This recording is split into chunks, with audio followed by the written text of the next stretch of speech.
Welcome to this episode of Nursing Edge Unscripted Saga, where we journey through the history of nursing education using stories that connect the past to the present and then our future as we reimagine our teaching, learning, and scholarship.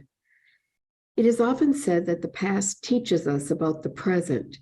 To study history is to study change. This year, Saga gives voice to nursing through the words of our early nurse leaders who organized a discipline and carved out systems to formalize the education of nurses throughout the United States. In their own words, illuminates the visionary work of NLN pathfinders who questioned traditional curriculum paradigms and in the process co-created standards for nursing education to build the discipline of nursing. For the next 2 months, we will focus on the evolution of nursing education and the establishment of curriculum standards and pedagogical excellence for nursing education's early leader pathfinders.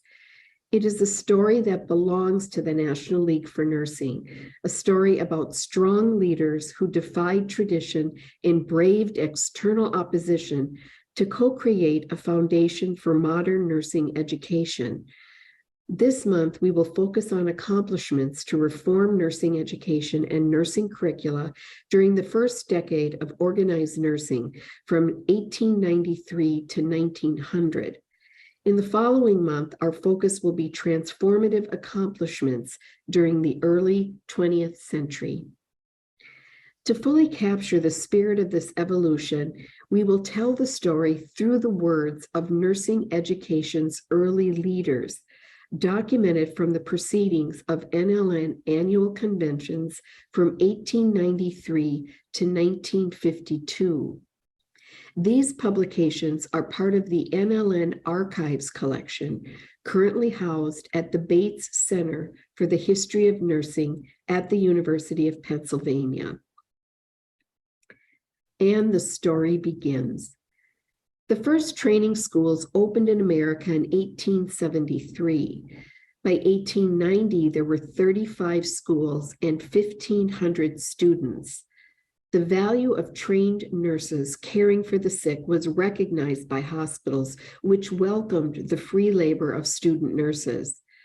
But training schools were being opened without consideration for standards, even though they were loosely based on the Nightingale model. Curricula lacked rigor and consistency. The stage was set for the development of organized nursing education. At the 1893 World's Fair in Chicago, Ms. Isabel Hampton, superintendent of the Johns Hopkins Training School in Baltimore, chaired a group of superintendents who set about laying the foundation for a new association, the American Society of Superintendents of Training Schools for Nurses. This was the first association of nurses in the United States. It would become the National League of Nursing Education in 1912 and the National League for Nursing in 1952. During the early years, the society faced opposition from physicians who objected to nursing's growing self-governance. The belief at the time was that nursing did not require formal training or education. By forming the society, the superintendents collectively worked to change that reality.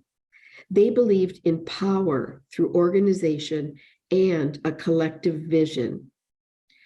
As early as 1895, at the second annual convention, the focus of the proceedings was on curriculum reform and the development of a uniform curriculum for training schools. This was revolutionary, as the superintendent sought to challenge decades of physician-controlled, servitude-based training where student nurses worked on average 14 hours a day with minimal instruction. Ms. Mary Agnes Snively, superintendent of the Toronto General Hospital Training School, addressed the need for educational reform and spoke passionately about the hypocrisy of nursing training. In her words, quote, Strange as it may appear, there are still to be found those who cry out in alarm against an attempt to educate nurses.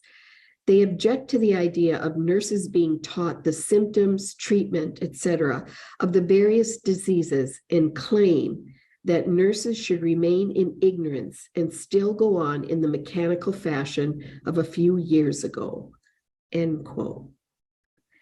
At the same convention, Isabel Hampton, now Mrs. Hampton Robb, presented the radical idea that nursing training should be extended to 3 years from the traditional 2 years, and that student nurse daily practical work should be reduced to 8 hours a day. In her words, quote, "If these two changes can be made together, then the preservation of the health of the nurse and the extension of her education and training will be ensured. This will result in an increase in competency and consequently will be productive of greater benefits to the patients which come under her care." End quote. These radical reformers had the foresight to challenge conventional beliefs about how women work and are educated. They paved the way for standardization in nursing education. In part 2, we will explore the changes that occurred rapidly within the next decade. And so the saga continues, and may our saga continue as we bring to a close this episode of Nursing Edge Unscripted Saga. Thank you for joining us, and remember, good teaching doesn't just happen. Find your fit, push the boundaries, and celebrate the ahas.